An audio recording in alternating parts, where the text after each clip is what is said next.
So integrate చేద్దాం మనం ఇచ్చిన క్వశ్చన్ని. సో మనకి ఆల్రెడీ ఫార్ములా తెలుసు. ఇంటిగ్రేషన్ ఎక్స్ పవర్ ఎన్ అంటే మనకి ఎక్స్ పవర్ ఎన్ ప్లస్ 1/n+1. అదే ఇంటిగ్రేషన్ ఆఫ్ కాన్స్టెంట్ అంటే సో కాన్స్టెంట్ వాల్యూ ఎంత అంటే మనకి ఎక్స్ అనమాట.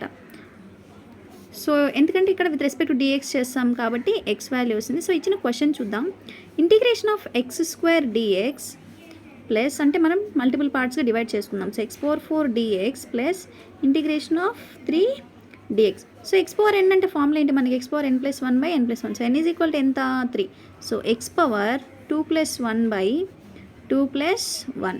సో x⁴ కాబట్టి ఇక్కడ n value 4+1/4. So integration constant value ఎంత మనకి x. So 3x. So x³ 3 + 2 + 1 ఎంత 3. So x⁴5/4 + 3x is the answer. 4+1 ఇక్కడ. సో 4+1 ఎంత ఇక్కడ 5.